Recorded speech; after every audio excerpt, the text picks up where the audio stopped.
I call Materia Ture. Thank you, Mr. Speaker. I really hope we get to hear some of the National Party's Southern MPs speak on this legislation, given that they are the MPs who represent those voters in that area, the National Party voters in that area, and we expect to hear from some of them rather than people who have no idea what they're talking about, no connection to the place, and actually not even any awareness of the legislation. This is the way the National Party treats the democracy of communities in New Zealand, putting up people who've got no clue about what they're talking about. When the legislation here is designed expressly to remove from the people from the southern region, from the deep south, their right to a democratic say. I guess that's what we can come to expect from the national government. Of course, the government is gaining a great reputation, fantastic reputation, for being allergic to democracy and to communities in the regions being able to exercise their democratic rights. An example of that is in this bill today. Mr. Speaker, the Green Party will oppose this legislation. 2019 is too far away for the people of the southern area to have their say on the District Health Board. I've listened to the contributions from the MPs from the south who understand what they're talking about, and I agree, we've had terrible issues with the Southern District Health Board over a number of years, and it's a very close community down there. Everybody knows what's going on, and it has caused real harm to those who have needed high-quality health support. It has caused real harm to those who know that people are involved in the DHB, to those who work for the DHB and the families there. So this is, the appointment of the commissioners was welcome in order to try and get some progress on what was going on with the Southern DHB. But let's not forget how important these kinds of agencies are, where you elect the officials and those people, you know them and you can have contact with them as community members.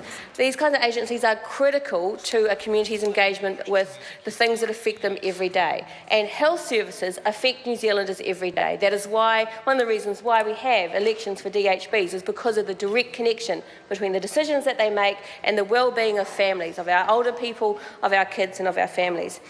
So DHBs play a critical role in our communities around the country, and so the retention of democratic engagement is absolutely critical. But this is a government who will take at any opportunity, at the merest opportunity, take away from communities their right to have a say. ECAN has already been raised. I mean, just look at what's happened after 5 years. There is still no right of the people in Christchurch of the Canterbury region to have a say over ECAN.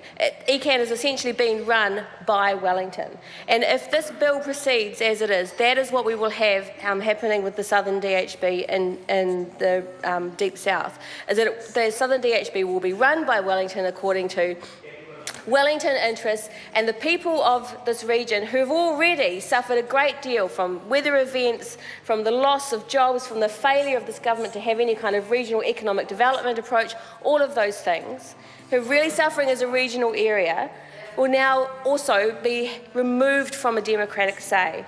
So I want to just acknowledge my colleague Kevin Haig, who led the call, actually, urging the government to look at the massive financial discrepancies of the Southern DHB more than a year before the government finally decided to take any action. So, these are serious issues. That is why the commissioners are in place, and most people support the commissioners in the work that they're trying to do. People have a lot of confidence, I think, in a number of those commissioners, and we certainly have supported them stepping in. But, sir, there is no justification for this legislation coming to the House. There is no justification now for the removal of the elections in 2016.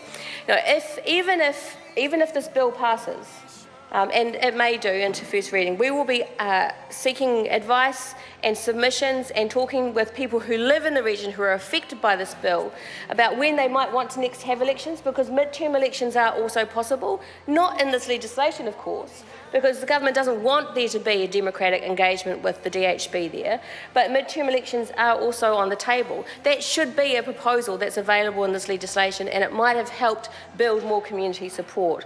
The whole point here is making sure that we maintain the strongest possible, the most open, the most transparent, the most engaging democratic process around the world. New Zealand prides itself on its democracy, and we can maintain that pride only if we respect the right of New Zealanders to have a say. This bill strips that away. This government has no respect for the rights of New Zealanders to have a say over their democracy, and this is yet another attack for which the Green Party will not support. Thank you, Mr. Speaker.